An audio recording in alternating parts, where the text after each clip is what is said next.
नमस्कार, आप देख रहे हैं इंडिया न्यूज़ 24 HD और मैं आपके साथ दिनेश सिंह तरकर।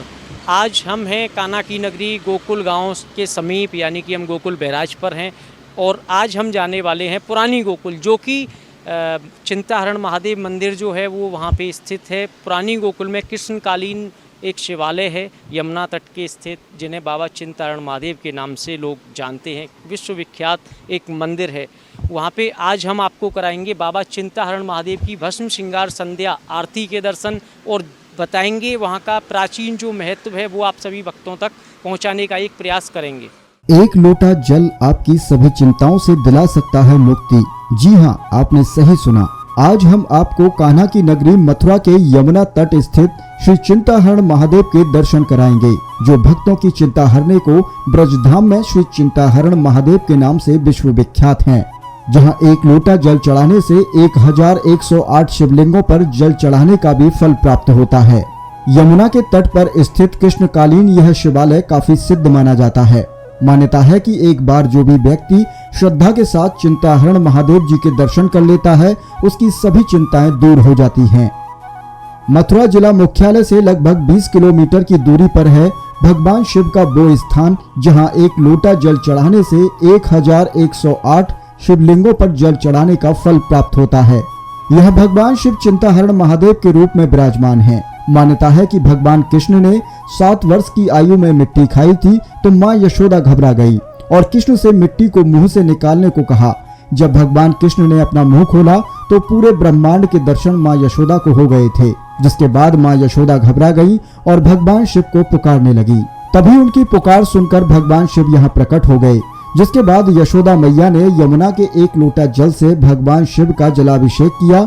उसके बाद माँ यशोदा ने भगवान शिव से यहाँ विराजमान हो सभी भक्तों की चिंताएं हरने का वचन मांगा, जिसके बाद भगवान शिव ने माँ यशोदा को वचन दिया। इस बात का उल्लेख श्रीमद् भागवत पुराण के 10वें स्कंद में भी है। भगवान शिव ने माँ यशोदा से कहा कि यहाँ आकर जो भी भक्त एक लोटा यमुना का जल चढ़ाएगा, उसकी सभी चिंताएं दूर हो जाएंगी और उसकी सभी मनोकामनाएं पूरी होंगी। यह भी मान्यता है कि जब कृष्ण बाल रूप में थे, तब सभी देवता उनके बाल स्वरूप के दर्शन करने ब्रज में आए। भगवान शिव भी दर्शन करने आए, लेकिन माँ यशोदा ने भगवान शिव के गले में सांप को देखकर उन्हें कृष्ण के दर्शन नहीं करने दिए। शिव जी को चिंता हुई, उन्होंने भगवान का ध्यान किया तो भगवान श्री कृष्ण ने उन्हें इसी स्थान पर दर्शन देकर उनकी चिंता हर ली। बस तभी से भगवान भोलेनाथ यहीं विराजमान हो गए।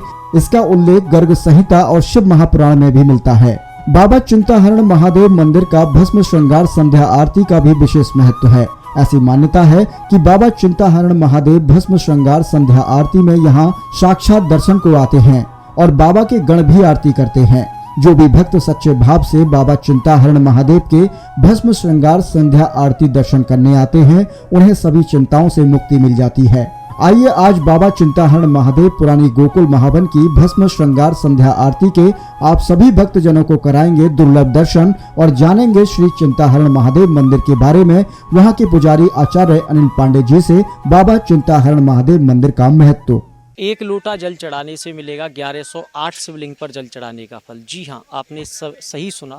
आज हम हैं पुरानी गोकुल स्थित बाबा चिंताहरण महादेव मंदिर के प्रांगण में। आज हमारे साथ हैं बाबा चिंताहरण महादेव मंदिर के पुजारी आचार्य अनिल पांडे जी। उनसे जानेंगे यहाँ का विशेष महत्व। पुजारी जी, यहाँ का एक विशेष महत्व है, कृष्णकालीन शिवालय है, क्या क्या यहाँ का? बोलिए चिंताहरण महादेव की जय। ये है चिंताहरण महादेव कैलाश से कन्हैया के दर्शन के लिए यहाँ पर प्रकट हुए। यहाँ से योगी के रूप में यशोदा के घर गए। यशोदा ने दर्शन नहीं कराया, बाबा ने इधर आकर के तपस्या किया। कुछ दिन पीछे कृष्ण ने मिट्टी खाया, मुख के अंदर ब्रह्मांड दिखाया। यशोदा को चिंता हो गई। बाबा ने अवसर देखा, आकाशवाणी किया, यशोदा चिंता मत कर, अपने लाला को लेके मेरे पास आ जा, मैं तेरी सारी चिंताएं दूर कर दूंगा। यशोदा चिंता से व्याकुल अपने लाला को कान पकड़कर ब्रह्मांड घाट से इधर लाई। हाथ जोड़ करके बोली, बाबा मेरे लाला को क्या हो गया। बाबा ने इधर दर्शन किया, प्रणाम किया, यशोदा को बताया, यशोदा ये तेरा लाला नहीं जिसे तू लाला समझती है, ये जगत पिता पार ब्रह्म परमात्मा है।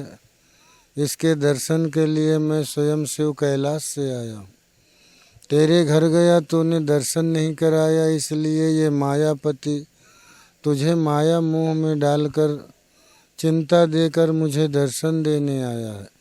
इसकी चिंता छोड़ दे, ये पूरा ब्रह्मांड की चिंता करता है। यशोदा की सारी चिंताएं दूर हो गई। यशोदा ने कहा कि बाबा जैसे आपने मेरी चिंता दूर किया, वैसे जो भी तेरे दरबार में आए उसकी सारी चिंताएं दूर करना। आपका नाम चिंता हरण महादेव, जब से इनका नाम है चिंता हरण महादेव। उपरांत यशोदा मैया, नंद बाबा, कृष्ण बलदेव यहाँ आकर के रुद्राभिषेक किया, महादेव का जलाभिषेक किया, जिससे कि उनका समस्त चिंताएं, जब भी उनको कोई चिंता होती थी, चिंताहरण महादेव को रुद्राभिषेक आकर के करते थे। तो उनकी जो भी चिंताएं हैं, जितने भी राक्षसों का वध किया, पहले भगवान को भी मनाते थे जब वो युद्ध करते थे। तो चिंताहरण महादेव में 1108 शिवलिंग है, स्वयंभू है, 5500 वर्ष प्राचीन है। गोकुल में ये प्राचीन काल से चिंता को हरण कर रहे हैं। आज जो भी व्यक्ति यहाँ पर आता है, भगवान का श्रद्धा से चिंतन करता है, एक लोटा जल चढ़ाता है, पूजन करता है, यज्ञ आदि क्रिया को करता है यहाँ आकर के, तो उसकी समस्त चिंताएं दूर होती हैं। और जो भी एक बार यहाँ आ जाता है, वो बार बार अधिक से अधिक संख्या में भक्तों को इधर लाता है, उनकी भी चिंताएं दूर करवाता है और स्वतः सदैव के लिए महादेव का ही हो जाता है। बोलिए चिंता हरण महादेव की जय। पुजारी बाबा, एक और विशेष महत्व है, जैसे कि आपने बिल्कुल सही कहा कि जो भक्त एक बार बाबा के चरणों में आता है वो बस यहीं का होकर रह जाता है। यहाँ जल चढ़ाने के साथ साथ भस्म श्रृंगार आरती का भी एक विशेष महत्व है, थोड़ा प्रकाश। हाँ, जैसे कि यहाँ हमारे महाकाल में भस्म आरती श्रृंगार होता है, ऐसे बाबा चिंताहरण महादेव में सायं 7:30 बजे से 9:30 बजे तक भस्म आरती श्रृंगार दर्शन होता है। जो भी व्यक्ति श्रद्धा से यहाँ आकर के भस्म आरती श्रृंगार का आनंद लेता है या अपने द्वारा करवाता है, उसका पुण्य फल प्राप्त करता है। उस व्यक्ति को यहाँ जो है आकर के समस्त चिंताएं दूर होती हैं और अंत में वो शिवलोक को वास करता है। इसलिए जो भस्म आरती श्रृंगार यहाँ दर्शन करता है, वो भक्तों को अधिक से अधिक रूप में बताना चाहता है कि चिंताहरण महादेव में भस्म आरती श्रृंगार होता है जब, तो बाबा कैलाश से आकर के भस्म आरती श्रृंगार का आनंद लेते हैं और जो भी भक्त श्रद्धा से उनका चिंतन करता है उसको दर्शन भी देते हैं। बोलिए चिंताहरण महादेव की जय। जैसा कि आप देख रहे थे, हमारे साथ थे बाबा चिंताहरण महादेव मंदिर के मुख्य सेवायत आचार्य अनिल पांडे जी। उन्होंने यहाँ के जो महत्व है, एक लोटा जल चढ़ाने से यहाँ 1108 शिवलिंग पे जल चढ़ाने का फल मिलता है, उस पर भी प्रकाश डाला। साथ ही यहाँ पे संध्या समय में भस्म श्रृंगार संध्या आरती होती है, जिसमें कि विशेष बाबा के दर्शन होते हैं। बाबा विभिन्न रूपों में यहाँ आके दर्शन देते हैं। दूर दराज से भक्त यहाँ बाबा के दर्शन करने के लिए काफ़ी उत्साहित रहते हैं और बाबा के दर्शन करने जो भी यहाँ एक बार आते हैं, वो बस यहाँ की मान्यता है कि यहाँ के ही होकर रह जाते हैं। ऐसे ही ताज़ा तरीन खबरें एवं ब्रज मंडल के प्रमुख मंदिरों की जानकारी और उनके दर्शन और पूरी खबरें देखने के लिए आप देखते रहिए इंडिया न्यूज़ 24। मैं अपने साथी पत्रकार गोपाल ठाकुर के साथ दिनेश सिंह तरकर, मथुरा।